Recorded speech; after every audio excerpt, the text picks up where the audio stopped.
Young, I'm a come to Rija, Hamam Tower, Rija, young, where grand were called. But then I do my home no, go in a zoom. Mamma, Lenny, can draw that towel, your bar motor. Abahom yoga, Jahum knew we got royaka for 1 day. I love him last one ayaka for 1 day. Knew. I love him yaka knew for 1 day. I waited nearly 2 years to 3 years. Reto. It was on the way, one you can have bamba. One must say, a quit telling him goes to Gozier. A quick colony and Gozula, a chummy give Korea police, or the no big Korea police, I can get Korea police. Mbon my uncle, see, okay.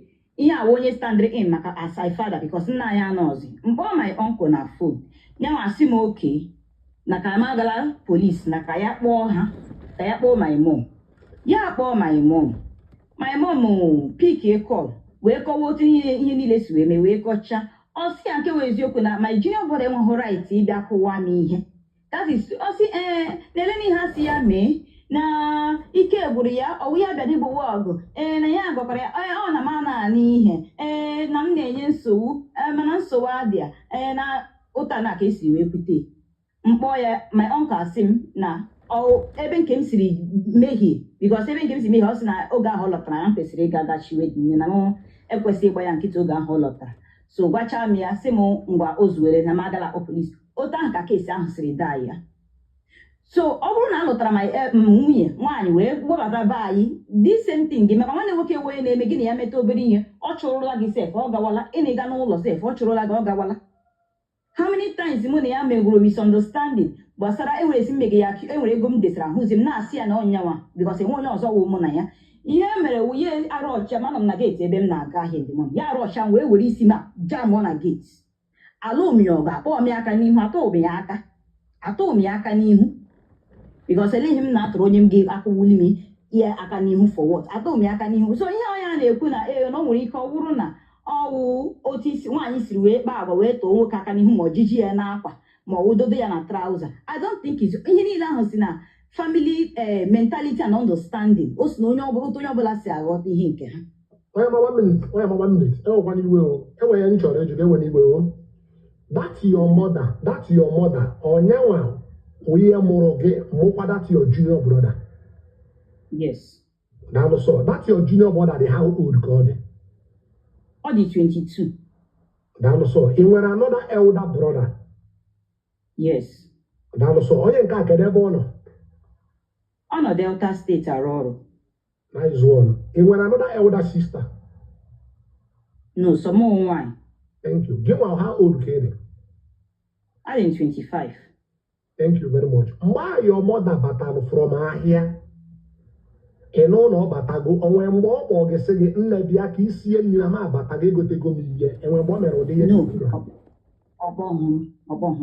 Thank you. And when your mother bata, away the away, now your mother batago, no batago from here, away the away. Yes, some of them are away. Thank you. And when my last year. Now, we talk about no batago here. And they were no good their test. Can he measure at that moment?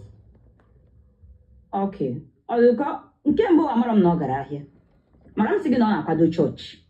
So okwado la church and see church we ga here. Ogo lotara home ya no na room no voice ya no batago church.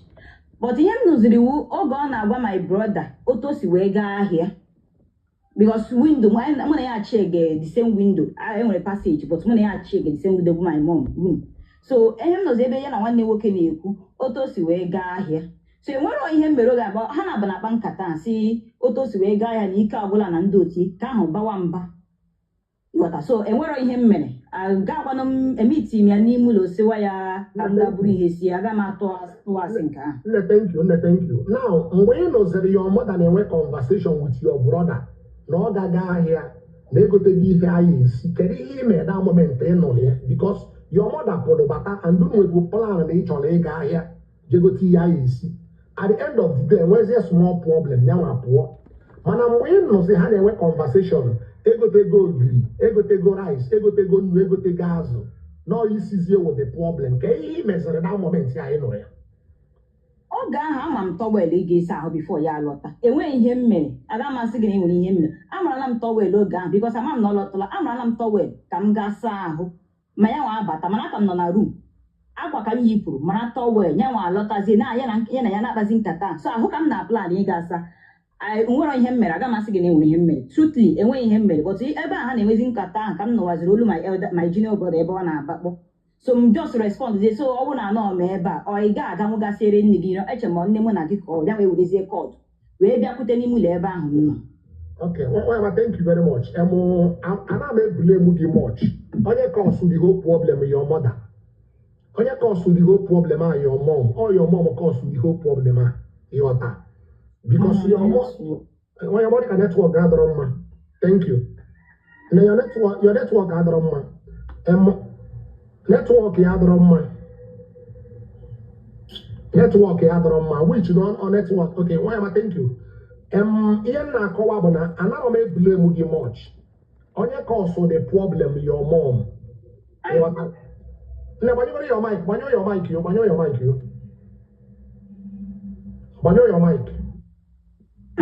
to your mic.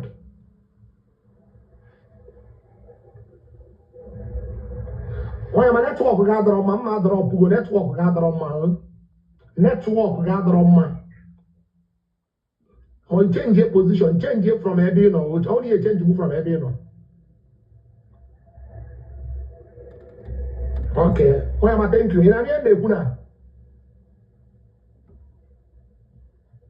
In a year, they kuna.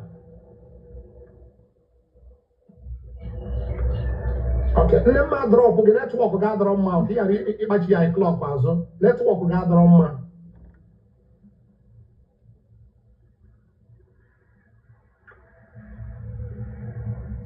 Change you from it. Relax, yeah.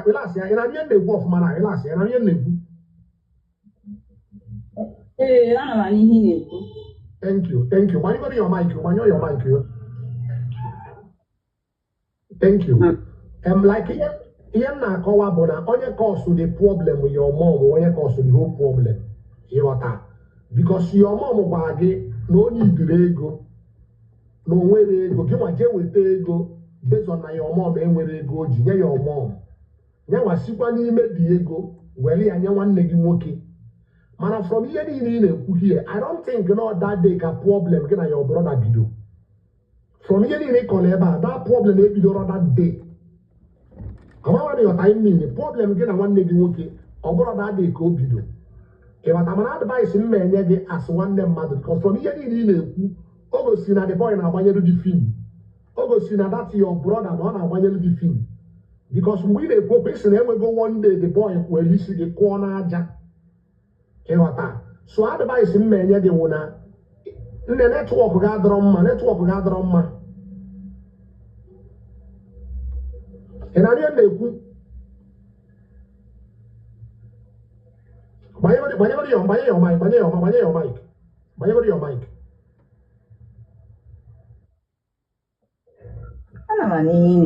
Thank you very much.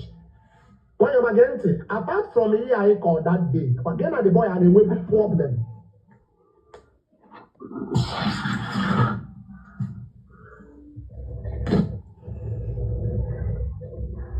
Then the boy had a way big problem. Apart from here, I call now a way big problem.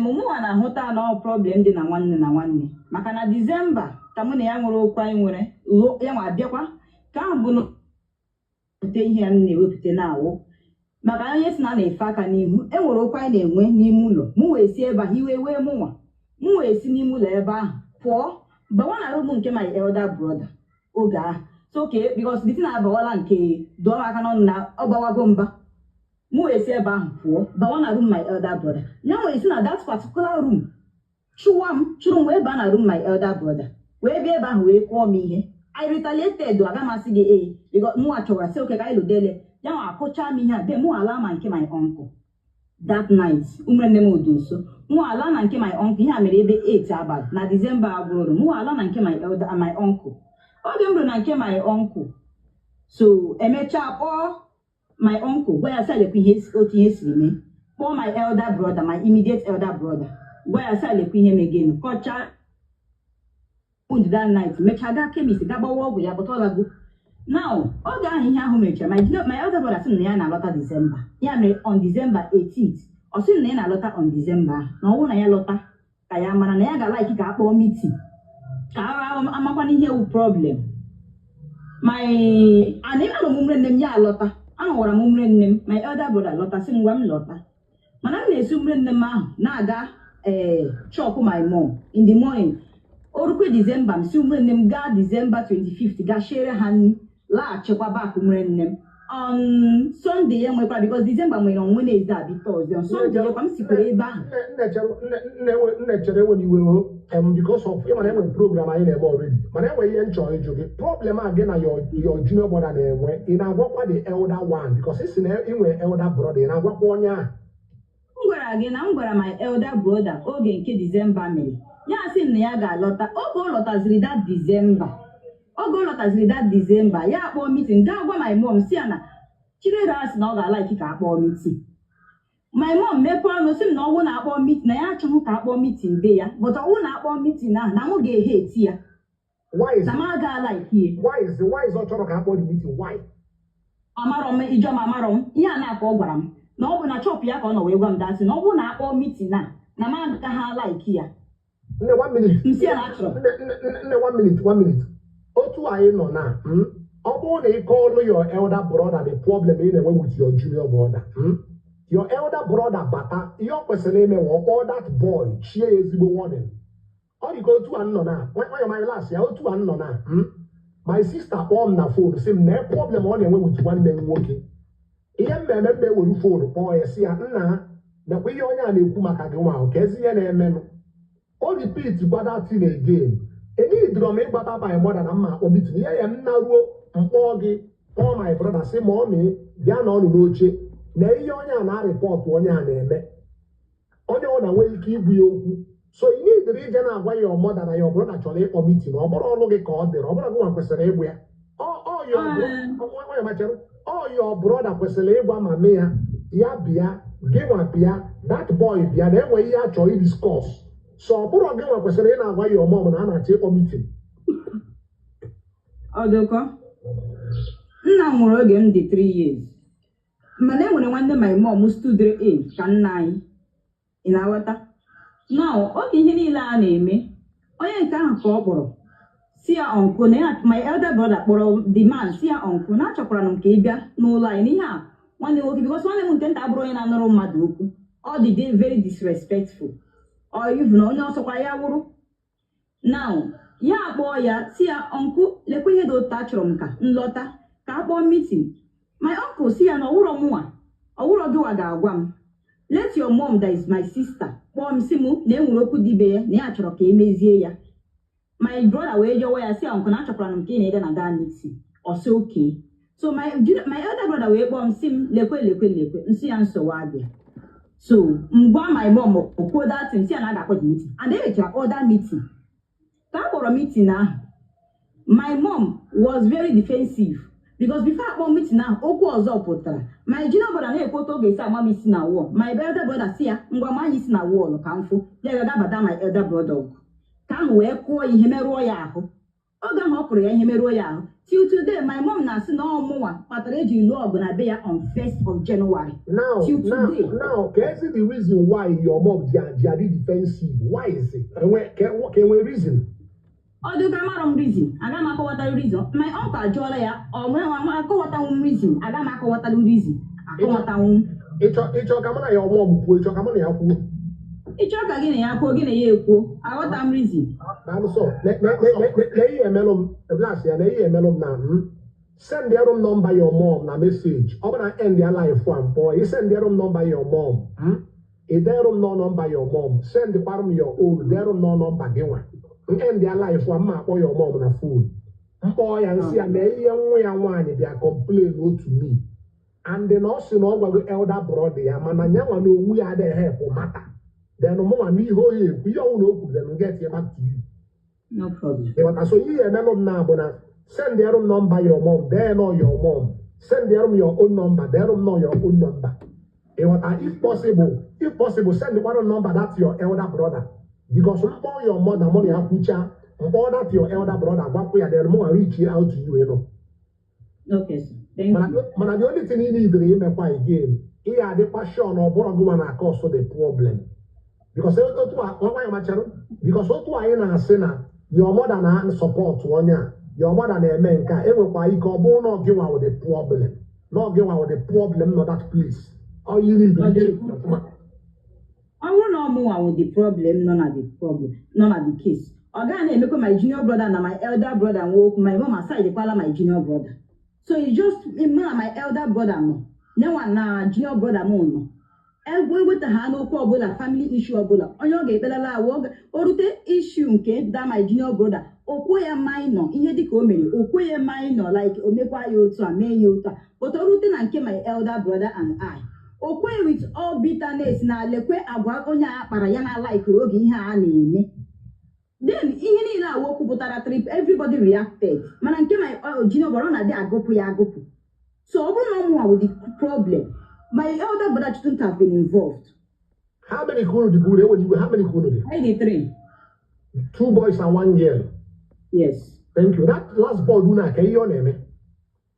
Osiri ọ na-azụ bahịa na Lagos mechaa nwee problem si ebe ahụ lọta. So enweghị ihe ọ nọ n'ụlọ kịta. Now, so what is your name at the moment? Yes. Okay. You talk about online. You talk about online. Okita. Ịchọkwa okay. Nsogbu adị. Ka m na-esendịrị gị number my mom. Nyezie kpọọ number my elder brother. Then gị na ha ekwu. Send them the number. One of the problem, everyone topic Ngwanụ ka ọ dị n'otu ahụ isi wee kwuye. Ka ọ dị n'otu ahụ isi wee kwuye. So that ime kama ihe m jiri gbagote bịa kwuo this one wo ka m ọwụcha na ihe a pọtọ ka m kọwaa na enwere ụmụ nwoke family ụmụ nwoke ndị wụ na enidiwe nwaanyị imewe something dị tragic before family member react wa. O nwere ndị dị like that. So at a point, at a particular point, na wata ihe da married woman kuga. So from one angle, from side nke ya, from my own experience, na wata ihe ya nwa kuga. Because, but always na amazing, but mwa, otu mwa say my own experience, na wata, all necessarily that na why ga apata, mwa woka ka ni mwa ni de na-eme ma obewe something, for one nke yi, before abịa kọwa gị ihe. Onye m jiri wee pụta, bịa say, okay, ka m share my own experience. Because here abroad, some marriage something. No, 1 minute. What why they share this your experience? To you, on people that are feeling you their problem, they're online. Odeko, Otele, I will need to take face him. Oge mo na di kuru mbere life give one certain time. All this thing na kamzi. I want face in a lawyer. All this thing na kamzi. I will shop in on a lawyer. All this thing comes again. That whole thing comes again. Jina achi jisi gine enwe ihe na achọghị ikwu online. Mana elele ma ya hụ na ihe a continuously ka na-eme. Enweghị onye achọghị iron ya very well. My elder brother na agbara ya ọsọ. Ọ nọ Delta State na ma ọ na-agbara ya ọsọ. Ọ my mom and my mom na complain no more because no na-eme ihe m gaga all my elder brother kọrọ ya. So ọ na complain no more. Na-ekwesị m ime ya. And more, I want peace because peace not about the family. But the whole thing side talk, yeah, on a man him to or feeling na yeah, side that my junior brother, may na ka depression happy we are talking. I want to reason no Jimmy, I want to reason no Jimmy. So I want to have feeling that na move to the online. Or tell them about your peace in between. Or where are you? Between our week. Okay. Every week. 1 minute. To you now, you are still no hate. Can your mom hate you? I don't know why I hate. I don't know what I hate. More I have why I hate. My mom did not hate me. My uncle Robo Sina Robo na Gia. Na ya chọpụtara oge abroad meeting na December. Na ya chọpụtara na ọ na-eme ihe ruo n'ebe this your son no. Gi side diara ya somehow gi kwokwu ya kajola o because of nwanne anya asị nwụrụ ọnụ bịara gị recalculate ni iji akpọ ya ezi nwanne plus ya ka enwere another reason which she did not respond. She still tried to defend herself. So amara madam akpọ ya hate. Madam akpọ ya hate because enwere onye ọzọ nwere anyị na anyị atọpụ nwere but ama m reason o ji mee na achọrọ ka ime ihe a ka use your wisdom n'ihe anyị na-ekwu. That's your elder brother. Abụọ nwere TikTok account. Yes. Thank you. That's your junior brother. Abụọ nwere TikTok account. Yes. Thank you. I want to end their life. Send them their number. Mma na phone. May invite na life for tomorrow. Hey, what? Mma na phone. Mma na phone. See, na complain on your hotel. Na you on your hotel before call your mother. May Hannah be invited here tomorrow. I want to hire a quedia. I was there. My other brother, my junior brother, I his father. Have to go to your junior. Have to your junior brother. Happy Mma or your elder brother. So I want to call your may invite na life for. Also, no, ya there tomorrow. Many a time. Open no, ya there. What the time will you do? Oh, yeah, but all join your life. All not do here. They want to do here. I am waiting people to call all your mother. I all your mother. It's here and speak out. Hana know it. I watch your mother. I all your brothers. You can speak out. Hana know it. What I believe will know to now the best way. What do you think? What do you think? Although you have like with the piece the moment because he can't go. You have like with the piece the moment at this junction. It's well. When I believe that your brother on your nanuroku. How about that your brother with a problem? On your no one on your nanuroku. So about him. On your nanuroku. I want him on your nanuroku that your brother. I will keep the person approach because so to another. More now we keep one something man where my name will on your one nanuroku. What do you call? And when you know, come before, and when you know, come my dad's, one name my mom, junior brother my mom. Oh, yeah, one of my dad's on a government house now. Oh, yeah, where I want to answer, so I need to, I went I see me.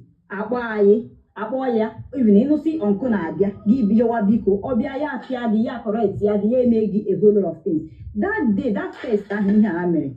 Oh, dear, and my brother said, I'm not going to yok motivisi. Okay. My own junior. Why am I last year? Just have to just send them the number. Send them the number. You want to last year, everything under control. Just take your time. Man, I got one again with a problem. You want your junior brother call. You are going to get an apple. Jeremiah apply wisdom. You want to go to mother. You want to put the Utibagi, get an apple, bamba, get an apple, change you. Now, what that thing also? If I hear about getting an apple, they use wisdom. You know, so send them the number and their life one may reach out to them. So when I have to jump on a phone back here, you know, thank you. It's well, I can't cool. I'm asking your people. HF one is sending the number. Mom, they send you. Okay, nice one. And when you remember, I told you the number now. Anyway, reason. I can make all the number now. But then we reason maybe you try for the number. Try me for the call now. Because and when you be in a link or job, this girl can very young girl, or can very young girl. If over the call now, or you can take advantage of the girl. So the girl can be young, or no they go married, no women mad. They are ever simple, they are not the husband and the jet. Me will number over the husband those book. Man, the girl can be young, he book the family problem, Hannah, online, or the very young. Or the very young, he book the family problem, Hannah, social media. So, over the call now, a man and they disrespect the family. Over the call now, a man and they take advantage of this girl. So, the only thing men wanna end their life for one year working elder brother. So, one of the elder brother who enjoy what I'm or the willing to even on my platform. Also, all the willing may invite. More all the willing. But also not they are willing. A man we are the one near one you fool. Money I put all the mother. Say the mother the one you fool. Mother the mother put all the junior brother. All I put their life tomorrow soon. Mother the people in Google, they gonna have to pay. So I think go to an see me. So because I want to record the video this girl, a post when he post. Because I want to record the video this young girl, because a post na the video post. Because I want to record the video this girl, a post when he post. He will post wo mbone kumaka topic ya ile treat. mana post na mgbe ọ na-ekwu maka family ya biko enwere onye obi na-eri nke ọjọọ. Okay, let's go. Ka anyị dọbụta apụ